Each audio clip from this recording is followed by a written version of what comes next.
But we know, and others have pointed this out, I'm certainly not the first one, that when people talk about pro-life, it doesn't necessarily mean that they're supportive of other political topics that people might say are pro-life topics. For instance, when we look at the death penalty, do you favor the death penalty or not? We can see that for those that embrace this idea of a Christian nation, or for Catholics that do as well, more of them would say they would favor the death penalty for persons convicted of murder. But those differences aren't very large.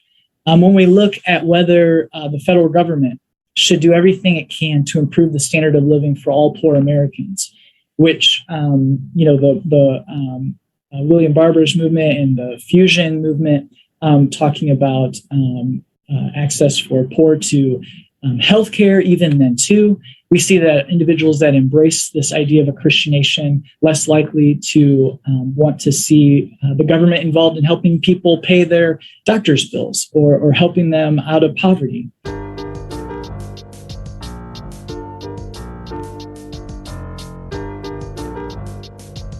And then again, as a former slide showed, we see that those Catholics that embrace this idea of a Christian nation, or all Christian nation respondents, are more likely to consider themselves pro-life.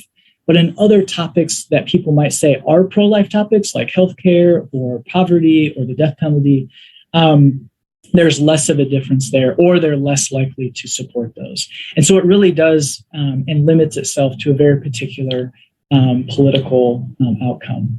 Now, this was a lot of data, and just trying to highlight how Christian nationalism among Catholics, or even broadly, is related to these attitudes and the variation across the American public in attitudes towards abortion.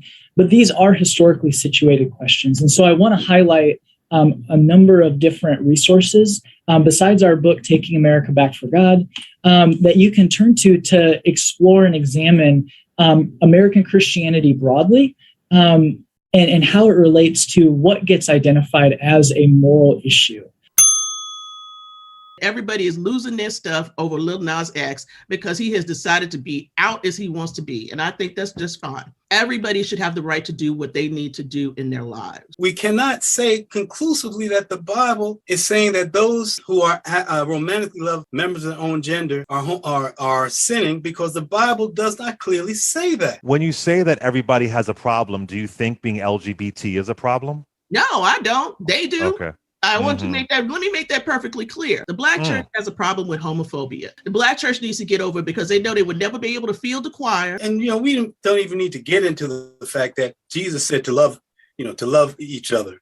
And, what that says to me is, as long as you love somebody, you're in good shape, and you're trying to love in the name of God. And how abortion, among other things, gets identified as a moral issue, while, other possibly pro-life issues are not.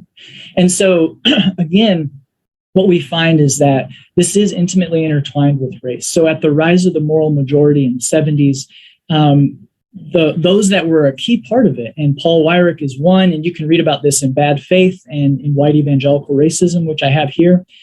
He was a Catholic trying to bring white evangelicals into the voting booths and make them a voting bloc. And he tried to use abortion. They tried to use homosexuality to bring this whole movement into the voting booth and make them a strong voting bloc. But none of those really worked.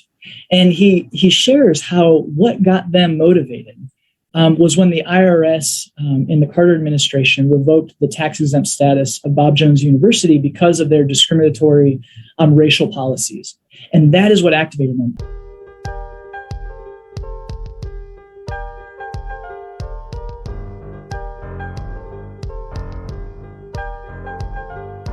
And then from there, abortion, homosexuality, those were added in and became a part of this idea of we are fighting, in their words, for a moral nation. And for our nation to benefit from its relationship with God, we need to be moral. And that's when abortion and other political topics were identified as moral issues, while poverty or racial justice were not.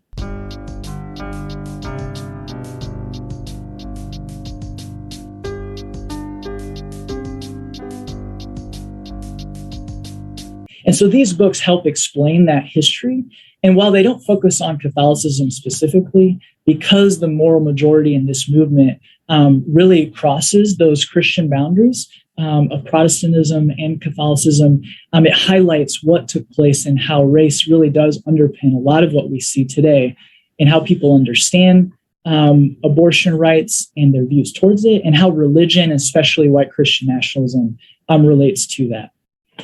So with that, I will stop sharing and appreciate the opportunity to share a little bit about what we know from public opinion polling.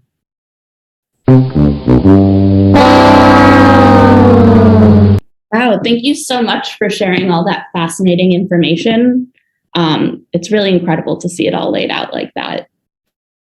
And it's important to remember that by looking at data like this and really understanding the history behind the anti-abortion movement, we can start to expose the tactics of those who oppose reproductive rights, clarify the situation at hand, strengthen our position, and really counter the misconceptions about people of faith and abortion care.